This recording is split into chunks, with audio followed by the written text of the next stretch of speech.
The Hornets traded LaMelo to the Timberwolves. They traded him to the Timberwolves for Naz Reid. LaMelo Ball finally reacted to being traded to the Timberwolves, and his reaction was kind of sad to watch. The 24-year-old point guard isn't excited and may even be depressed about leaving the Hornets, his debut team, but it's not for the reasons you think. LaMelo traded off to the Timberwolves. On June 25, 2026, the news broke that would end an era in Charlotte. The Charlotte Hornets agreed to send LaMelo Ball and guard Josh Green to the Minnesota Timberwolves, and the return package was enormous. Here is exactly what changed hands. Charlotte received center Naz Reid, a 2033 unprotected first-round pick. First-round pick swaps in 2028, 2029, and 2030, and 3 second-round picks in 2029, 2032, and 2033. Minnesota received LaMelo Ball and Josh Green. That is the entire framework, and every number in it matters to the story of why this deal happened at all. To understand the move, you have to understand where both teams were standing when it happened. This trade did not appear out of nowhere. It landed in the middle of one of the busiest weeks the NBA had seen in years. The 2026 NBA draft had just wrapped. Giannis Antetokounmpo had been dealt, and Minnesota had already made a separate splash, reportedly moving all-star forward Julius Randle to the Brooklyn Nets days earlier. The Timberwolves were reshaping their entire roster on the fly, and the Ball trade was the centerpiece of it. The reason Minnesota went hunting for a guard was not a mystery. Their point guard hole had become glaring after Dante DiVincenzo ruptured his Achilles during the playoffs, and the front office had spent years searching for a genuine co-star to put next to Anthony Edwards. Team president Tim Connolly had chased names like Kevin Durant and Giannis before landing on Ball. On the Charlotte side, this was not a fire sale. The Hornets did not shop LaMelo on the open market. They listened, and the offers got loud. Reporting indicated the Timberwolves, Toronto Raptors, and Portland Trail Blazers were all pursuing him before Minnesota won out. That context matters, because the framing of a depressed player usually implies a player forced out of somewhere he loved. But the reporting says the opposite about the environment. Ball had been happy in Charlotte, and both sides were in a good place after the team's turnaround season. This was a business decision built on an offer too big to refuse, not a fallout. And that Charlotte season is a big piece of the puzzle. The Hornets were 11-23 in early January, then caught fire. They won 32 of their next 45 games with wins over the Knicks, Thunder, Spurs, Nuggets, and Celtics, and finished one play-in win short of ending. A postseason drought stretching back to 2016.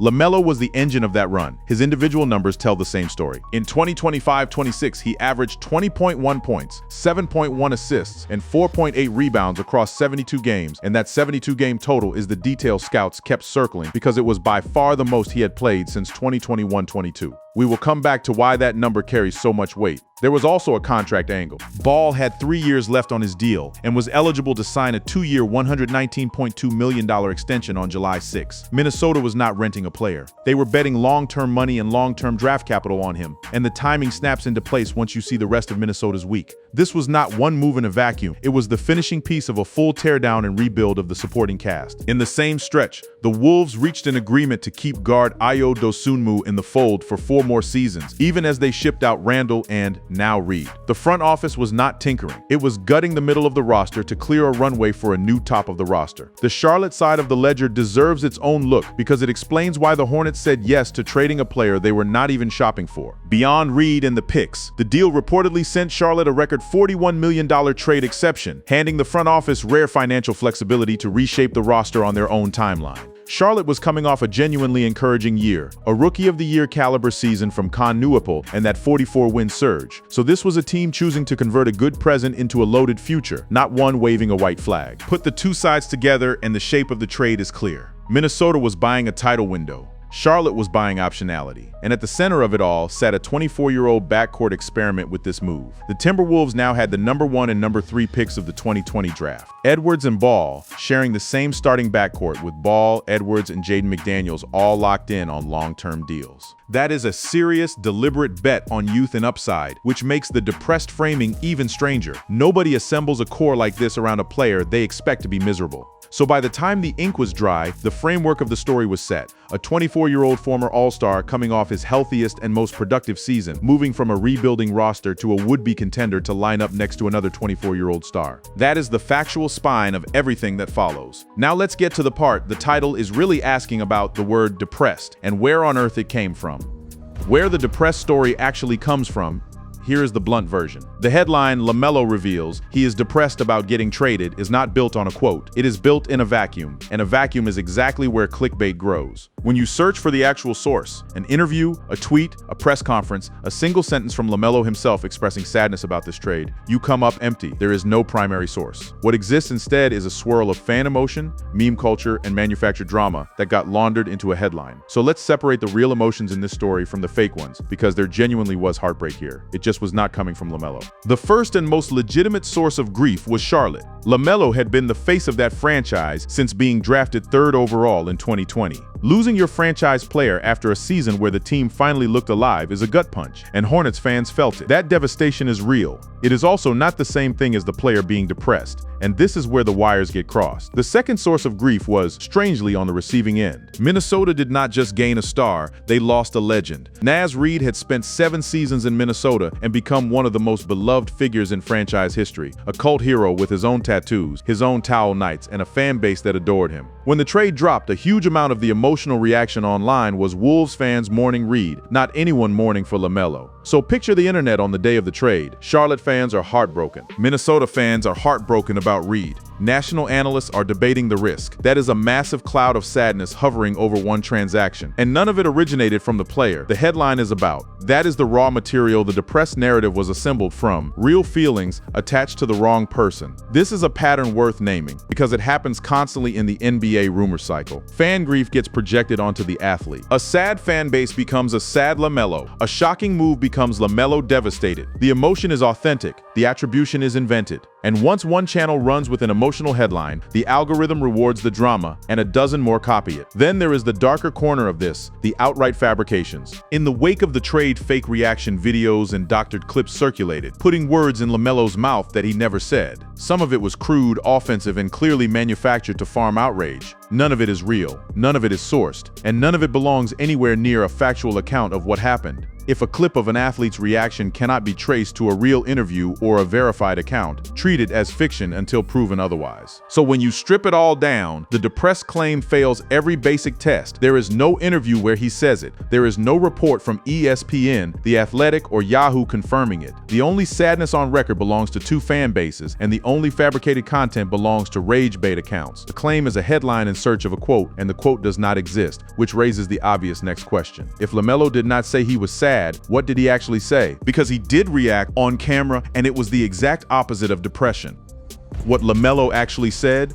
This is the part that ends the debate, and it takes about 3 seconds of footage to do it. When LaMelo Ball was asked directly what he thought about being shipped to Minnesota, this is how he answered it. Minnesota, baby? It's a dream. A dream, not a nightmare, not a heartbreak, a dream. That single line, delivered with a grin, is the closest thing this entire story has to a primary source about LaMelo's emotional state, and it points in precisely the wrong direction for the depressed narrative. It also lines up with everything reporters gathered behind the scenes. Sources close to Ball described him as genuinely excited to head to Minnesota and eager to team up with Anthony Edwards to chase championships. The picture painted was not a player dreading a move. It was a player who initially had roots in Charlotte but embraced the fresh start once it arrived. Motivation, not misery. The setting of that reaction matters too. The clip came from an appearance alongside his family, and the mood in that room was celebration, not mourning. The conversation quickly turned playful, drifting into hypotheticals about his brothers and about how a backcourt would even work. When the topic of who would run the point came up, LaMelo handled it like a guy already daydreaming about the fit. I am for real. Yeah, I go throughout the game. It's different now. That is not the tone of a player in crisis. That is a player casually working through lineup ideas, comfortable enough to joke about roles and rotations. He kept going, leaning into the idea that a 2-guard backcourt could feel almost effortless. Sometimes it's like 2 guards out there. Yeah. Like I think it would be just like high school, for real. Comparing it to high school, to the version of basketball that was pure fun before it became a business, is about as far from depressed as a quote can get. Every piece of real footage from LaMelo lands in the same emotional register. Relaxed, upbeat, looking forward. The family reaction reinforced it. His father, LeVar Ball, did not exactly react like a man watching his son suffer. LeVar went viral guaranteeing the Timberwolves a championship, on the condition, naturally, that Minnesota also sign his other 2 sons. Whatever you think of the guarantee, it is the sound of a family treating this trade as an opportunity, not a tragedy. And there is a personal life layer to the optimism that often gets left out of the drama. This move landed during a chapter where LaMelo has been navigating fatherhood, and the family framing around the trade leaned into new beginnings and personal growth rather than regret. A fresh start on a better team at 24 years old, that is the story his own words keep telling. So So let's be precise about what was actually revealed. What was revealed is that LaMelo Ball called a move to a contender, a dream, cracked jokes about the backcourt fit, and pointed himself toward winning. The only thing depressed about this story is a headline that ignored all of it. But that does not mean there is no real concern attached to this trade. There is. It just has nothing to do with his mood and everything to do with his body. The real concern: nobody should ignore the injury history. If you want the storyline that actually keeps Timberwolves fans up at night, it is not LaMelo's feelings, it is his ankles. Because the honest risk in this blockbuster is not emotional, it is medical, and it is significant. Start with the single number that defines his career: availability. Ball had averaged just 35 appearances per season over the 3 years prior to 2025-26. For a player with this much talent, that is a staggering amount of missed basketball, and it is the shadow hanging over everything Minnesota just bet on. The timeline is a catalog of lower body setbacks. His rookie year was interrupted by a wrist fracture. Then the ankles took over. Multiple sprains and a fracture wiped out huge chunks of 2022-23. Recurring ankle problems in 2023-24 were even worse, dragging him down to roughly 22 games before he was shut down. 2 straight seasons ended early, and a clear worrying pattern emerged: repeated ankle injuries, often on non-contact plays, for a 6'7" guard whose entire game is built on quickness, deceleration, and sudden changes of direction. That is not a cosmetic concern. Ankle injuries have a way of feeding on themselves. A weakened joint compensates, something else gives, and the cycle repeats. When your calling card is flashy handles and explosive cuts, and your frame is on the slender side for absorbing NBA punishment, durability becomes the whole ballgame. That is precisely why so many analysts flag the injury history as the biggest single risk of the entire trade. Now put that against what Minnesota gave up. They surrendered a beloved rotation big and a mountain of draft capital, an unprotected 2033 first, 3 pick swaps, and 3 second-rounders for a player whose value is entirely conditional on being on the floor. If he plays 70 games, this could be a heist. If the ankles flare up, the same package that looks bold today could look reckless in hindsight. That tension is the real drama, and it has nothing to do with his mood. This is also why the skepticism from national voices was so pointed. The concern was never, does LaMelo want to be here? It was, can LaMelo stay on the court? Trade grades ranged widely, from cautious to complimentary, and almost every hesitation traced back to the same medical question mark rather than any question about his attitude. But here is the twist that makes the bet defensible, and it circles back to that number from part 1. In 2025-26, Ball played 72 games, his healthiest, most durable season since his All-Star campaign. That is not nothing. It is a genuine data point suggesting that better management, better conditioning, or simply better luck can keep him upright for a full slate. Minnesota is essentially betting that the most recent season is the new baseline, not the exception, and the optimistic case has history on its side. Plenty of young guards with ankle histories have stabilized through targeted rehab, smarter workload management, and improved strength work. If the Timberwolves' medical and training staff can protect him, spacing out back-to-backs, monitoring minutes, leaning on the defense around him, the payoff is a top-tier offensive creator on a contender. The pessimistic case is just as clear. Lower body issues have a habit of returning as mileage adds up. So the real reveal here is not an emotion. It is a gamble. Minnesota looked at a 72-game season, decided it believed in it, and pushed a huge stack of chips into the middle. Whether that gamble pays off depends on health, not happiness. And assuming the health holds, the very next question becomes the most fun one in the whole trade. What happens when you put LaMelo Ball next to Anthony Edwards? The fit with Anthony Edwards and what comes next.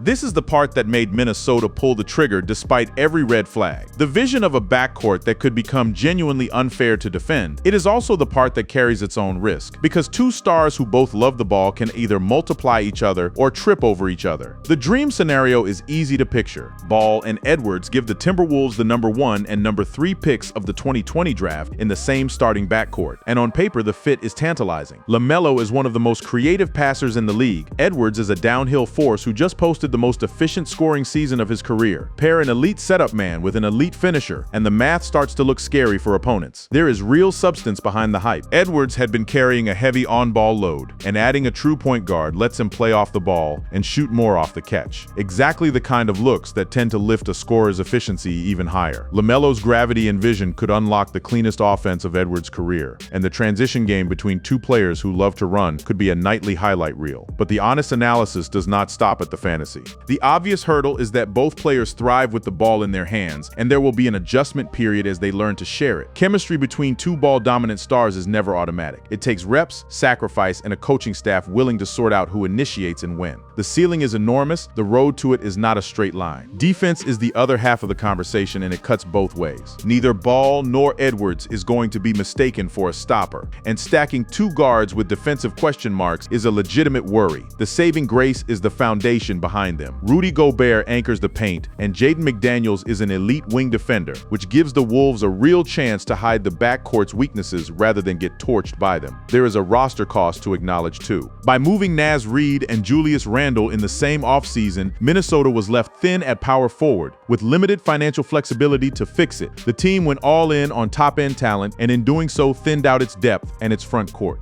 That is the trade-off of chasing stars. The top of the roster gets brighter while the edges get riskier. Zoom out, and this is unmistakably a classic high-risk, high-reward swing. The reward is a backcourt that could be one of the toughest in the league to guard on a team already built to defend around them. The risk is health, fit, and depth, all breaking the wrong way at once. Reasonable analysts landed all over the spectrum, and that spread is the honest reflection of a bold, uncertain bet. So let's bring it all the way back to the question in the title. Did LaMelo reveal he is depressed about getting traded to the Timberwolves? Number. He called it a dream, joked about the backcourt, and pointed himself at a championship. The sadness in this story belonged to two fan bases and to a wave of fake headlines. Never to him. The real, legitimate storylines are his injury history and his fit next to Anthony Edwards, and both of those will be settled on a basketball court, not in a rage-bait thumbnail. The lesson underneath all of it is worth carrying out of this video. When a headline claims an athlete revealed a private emotion, especially something as serious as depression, and there is no interview, no quote, and no source behind it, that is not a reveal. That is a rumor. LaMelo Ball told us exactly how he felt about Minnesota in 3 words, and none of them were sad. Thanks for watching. Check out other cards on the screen.